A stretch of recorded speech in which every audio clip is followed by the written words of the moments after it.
అయ్యా నీవిచ్చిన ఆశీర్వాదంతో లోకాన్ని కొనుక్కున్నానయ్యా. లోకములో ఉన్నదంతయు అనగా శరీరాశ, నేత్రాశ, జీవకుటుంబమే కదా.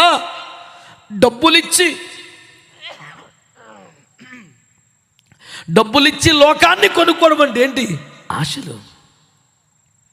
నేత్రాశ అంటే కన్ను చూచుట చేత ఆశపడుతుందే. టీవీయో మరి ఇంటర్నెట్లో చూసే ఏం దరిద్రమో డబ్బులిచ్చి కొనుక్కుంటున్నాడు. మొబైల్ డేటా అయిపోతే పిల్లోడు అల్లాడిపోతున్నాడు. డాడీ నాకు డబ్బులు కావాలి, మమ్మీ డబ్బులు కావాలి.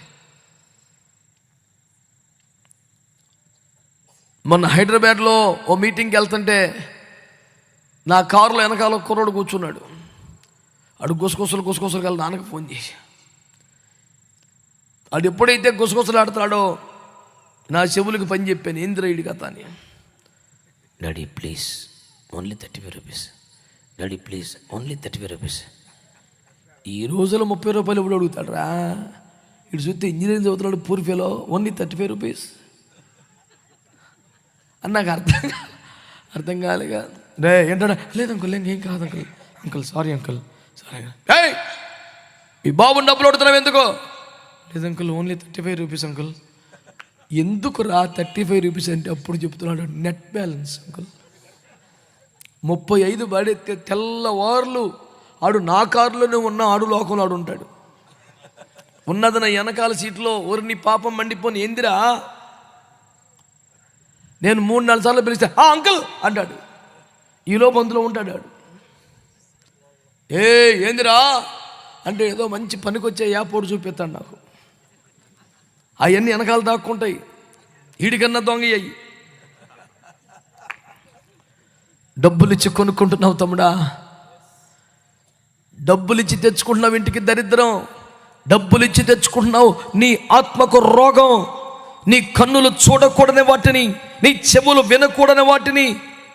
అయ్యో, కన్న తండ్రిని చూడకూడని స్థితిలో చూసినటువంటి హాముకి ఎంత హాని కలిగిందిరా. నువ్వు ఎవడెవడనో రీతిలో చూస్తున్నావే. మగవాళ్ళను ఆడవాళ్ళను ఆ స్థితిలో మీరు పరికించుచున్నారే, ఆనందించుచున్నారే. అయ్యో డబ్బులు పెట్టి కొనుక్కుంటున్న శాపం కాదా? ఏ లోకములో నుండి దేవుడు తన రక్తం పెట్టి కొనుక్కున్నాడో ఆ లోకమును డబ్బులు పెట్టి కొనుక్కుంటున్నటువంటి బుద్ధిహీన క్రైస్తవ్యమా, ఈ రాత్రి నీకు ఇది బహుశా చివరి హెచ్చరిక కావచ్చు. జాగ్రత్తగా ఉండమని దేవుని సేవకుడు పెట్ట మనవి చేస్తున్నాను. ఎన్నాళ్ళు ఇంకెన్ని కూటాలకు వెళ్ళాలి, ఎన్ని ప్రసంగాలు వినాలి, ఎంతమంది దైవ జనులు ఆత్మావేశముతో నిన్ను ఖండించి గద్దించి హెచ్చరికలు చేయాలి. దేవుని స్వరము కాదా ఇది? దేవుని మాట కాదా ఇది? దేవుని పిలుపు కాదా ఇది? దేవుని వాక్యము కాదా? నీతో మాట్లాడుచున్నవాడు, నీలో నడయాడుచున్న ఊపిరికి కారకుడైన దేవుని ఆత్మ కాదా? ఎంట బరితెగింపు, ఎంట ధైర్యం, ఎంట సిగ్గుమల్ల రాజీ బతుకు. ఎన్నిసార్లు కడగబడి మళ్ళీ బురదలో తొరులుతావు? ఎన్నిసార్లు కక్కి మళ్ళీ తింటావు? బతుక నాకు రోషం ఉండొద్దా? అయ్యారు కానుక తీసుకోండి సందా అంట. పౌలు గారు ఏమంటున్నాడు కొరింథీ సంఘంతో? విశ్వాసమందు నిలకడగా ఉండండి, మెల్లకువగా ఉండండి, పౌరుషముగా ఉండండి, ఫలవంతులై ఉండండి, అప్పుడు మీరు చేయి కార్యాలు ప్రేమతో చేయండి. లేదా బైబిల్లో 1 కొరింథీ 16:13 నీకు విశ్వాసంలో మెలకువ లేదు, నిలకడ లేదు, పౌరుషం లేదు, బలం లేదు. నయ్యి ఎంతో ప్రేమతో సిద్ధపడితే తినలేదు, నీ తిండి మండిపోను. ముందు 4 తగలబడి చావచ్చుగా, 5 దాని మీద ఎడుతున్నావు పడి. అప్పుడు మీరు చేయి కార్యములు ఎంతో ప్రేమతో వండేవాడిని. తిను, నువ్వే తిను. నీవు ఎడుతాకి నీకు ఒక పాయింటే లేదు. తిండి ఎంతో కష్టపడి 6 ఉండేవండి, ఏది తినలేదండి. 6 తిండి తిను. దేవుడు ఏం మాట్లాడాడు? సోయి లేదు. ఏం పిలుపు వచ్చింది? సోయి లేదు. ఏ విషయంలో పశ్చాత్తపడో సోయి లేదు. తీసుకున్న తీర్మానం సోయి లేదు. అసలు వాక్యానికి రాకుండా పొయ్యి కడ తగలబడి ఉండేవు చూడు, నీ సోయి అంత అదే. బుద్ధి లేని మాటలు ప్రభు అక్కడ సమీపించిపోతుంది. తెలివి పని చేయట్లేదు ఇంకా నీకు. పౌరుషముగా ఉండు, ఒకసారి వద్దనుకున్న పాపాన్ని, మానేసిన పాపాన్ని, చీ అనుకున్న దాన్ని మళ్ళీ 10 సార్లు కొంపకెళ్ళి తెచ్చుకుంటున్నామంటే దీనికి ఎంత సిగ్గులేని బతుకుపోతున్నావు.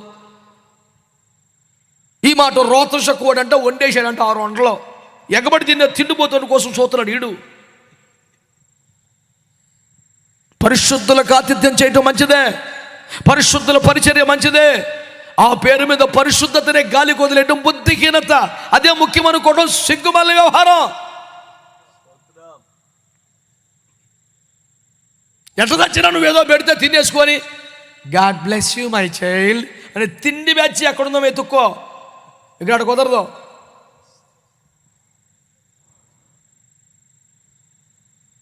జవనయ్య గారు వాక్యం బాని చెప్తాడు కానండి, అసలు భోజనం రమ్మని ఇప్పటికి 100 సార్లు పిలిచా. ఊరే నేను తెచ్చింది నువ్వు తిన్నావా? తిండి నేను తెచ్చిన ఆహారం తిన్నావా? అవి తినవు. నీకేం కావాలా? ఇక్కడ వాక్యం చెప్తే వెనకాల కూర్చొని పేలాల మేతలో మేక మేసినట్టు మళ్ళీ నువ్వు పెట్టిన తిండి నేను తినవని నా మీద ఎడుతావా? ఈ తిండి బుద్ధి నశించును గాక. ఈ ఆమె అన్న వాళ్ళందరూ మరి ఈ రకమైన ఏడుపు లేదనుకుంటున్నాను. మరి అలవాటైపోయి గాక వినపడగానే ఆమె అంటే వాళ్ళ గాకాకి ట్యూన్ అయిపోయిన బ్యాచ్. మారు మనసు ఉన్న వాళ్ళు మాత్రం స్తోత్రం చెప్పండి. అదో పరువు కోసం లేనిపోయింది చెప్పకపోతే బాగోదు పక్కోడి కోసం అని.